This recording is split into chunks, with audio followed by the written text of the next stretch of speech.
I want to say something in terms of the 5-point agenda I would like to sort of set. I think first is about the innovation itself, the character of the innovation. If you look at the Western world, they do what I like to call as MML, more from more for less people, less and less people. iPhone 6, iPhone 10, iPhone 16, iPhone 100, the costs keep on increasing and it becomes available to less and less people. So more and more for less and less people. In India, we take pride in Jugaad. I don't take pride in Jugaad. Jugaad is doing less from less for more and more people.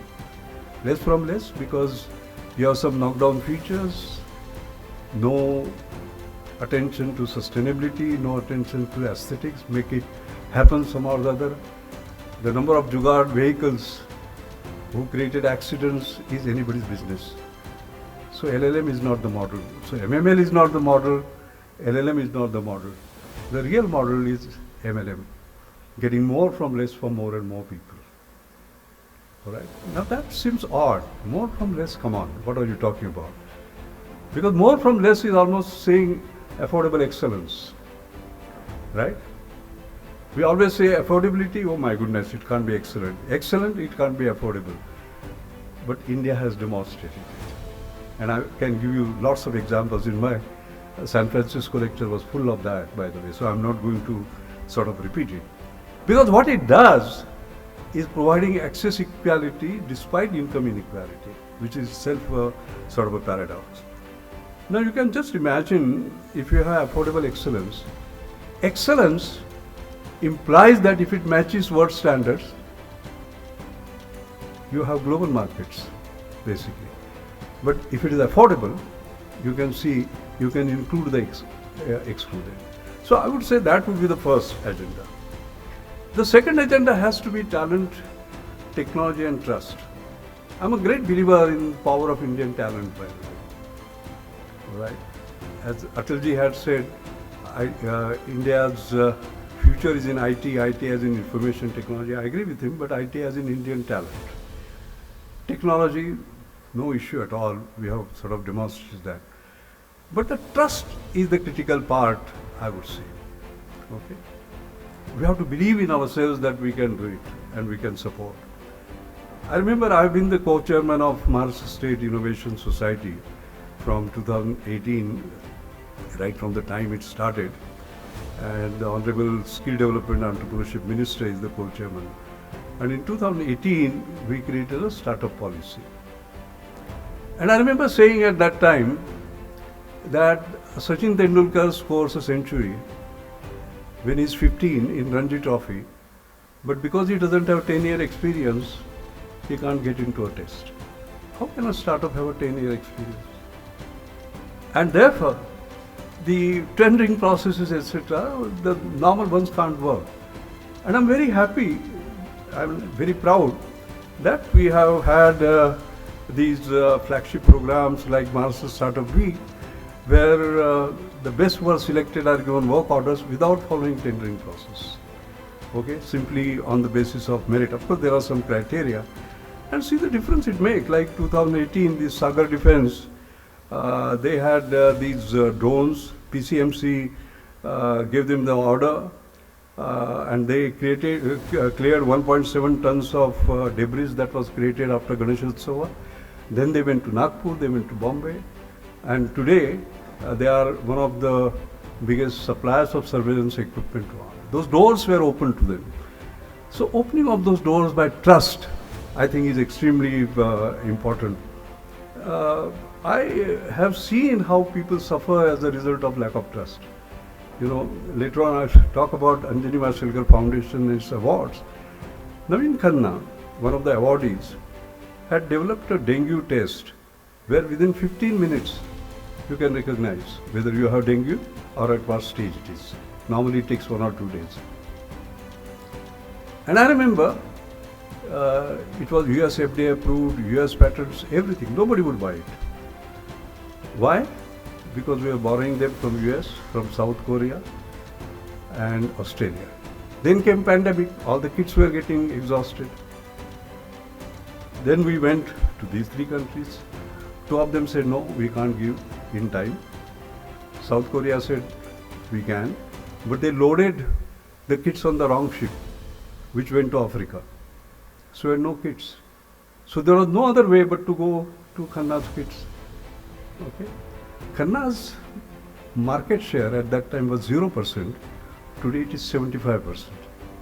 But imagine if the ship had come, it would be still 0%. Talent, technology and trust. We must believe in our own technology. So that is my second point. The third point is about financing innovations. Venture capital many times turn out to be vulture capitalists. They want profits within 2 or 3 years. What we need is an adventure capital. I remember creating a program called New Millennium Indian Technology Leadership Initiative, where we gave money to private sector on a big grand challenge at 0% interest. And see the difference it has made, because it was all about risk taking. Our Honorable Prime Minister inaugurated a fuel cell driven ferry, hydrogen fuel cell PM fuel cell, completely indigenously developed, way ahead of the rest of the world on 28th February.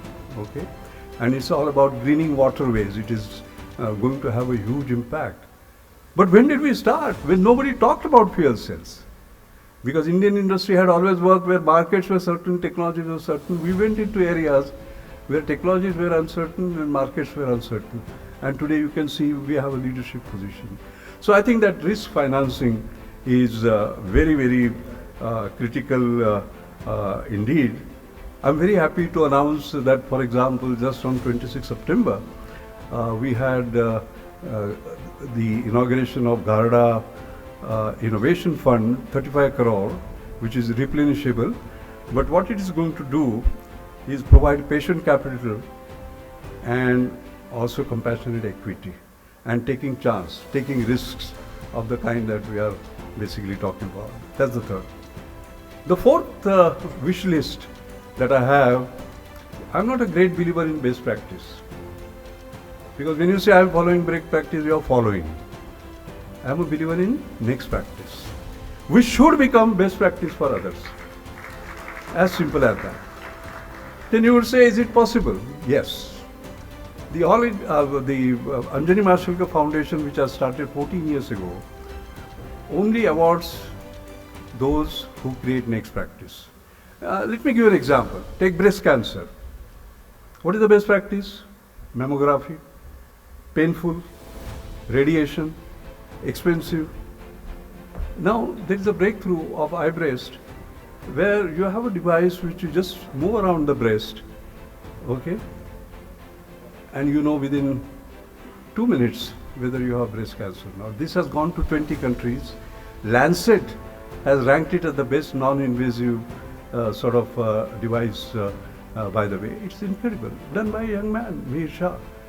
All right. And Goa, I was just in Goa last week and they have done 1 lakh screenings, out of which 34 were found to be positive. They are doing 1.5 lakh and so on and so forth. It is spreading. UP is doing now 5 lakh and so on and so forth. So that becomes the next practice.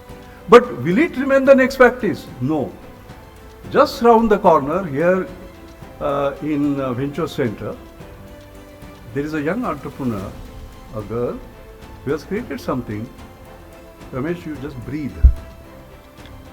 Because when breast cancer happens, there are certain proteins that are generated.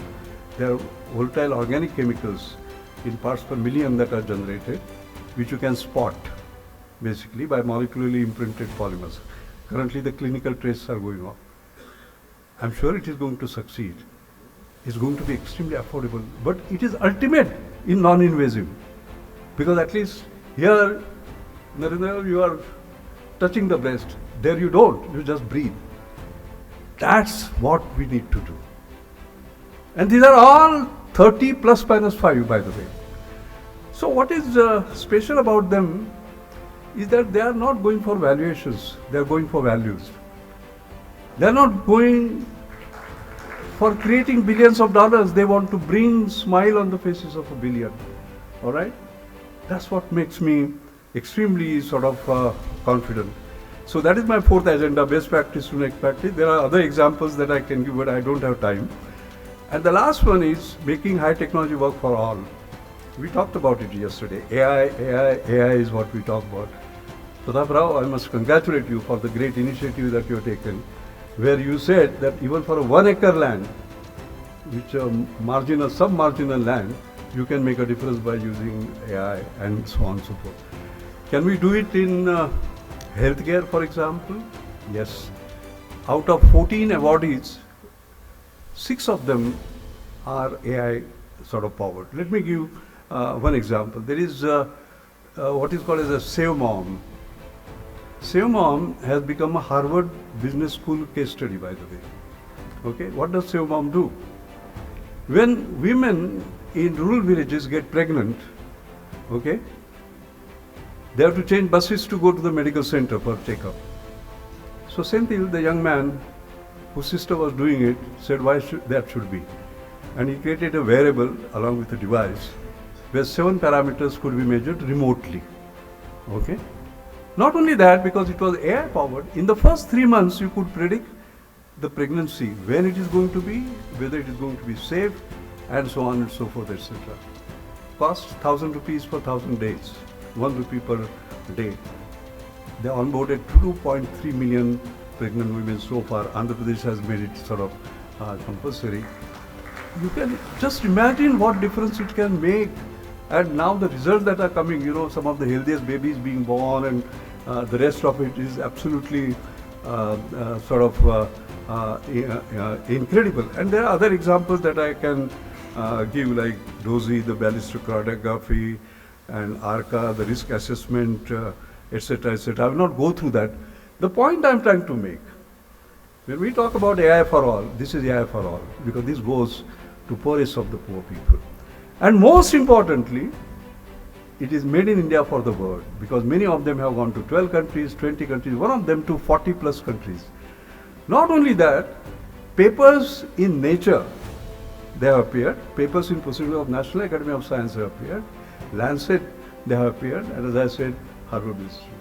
This is the idea of affordable excellence, as a matter of fact. You do cutting edge science, basically, and I'm sure Samir Mitra Gutri will be talking about the importance of such research later in the day.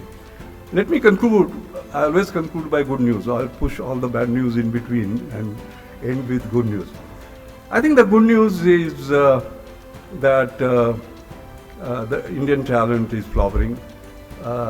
Just take a walk across this Baner Road. This used to be called Baner Village. Ramesh, there are 100 plus startups today. Yeah, okay. And of course, there are co-working spaces, incubators, accelerators, venture capital investors, and so on and so forth. They are in software development, SaaS, and so on and so forth. Bhau Institute, Narendra, I must thank you for making me again a part of this. It has gone places one feels very proud. The Venture Center, just around the corner again, you know, when President started the Best Incubator Award, the first gold medal was won by Venture Center. They are all high science based. And the girl who has created this, just breathe and you know whether you have cancer, by the way, it comes from there. They are all only high science based, nothing else. There is real innovation, no renovation, basically. We have to stop renovation now. We have to stop that 10%.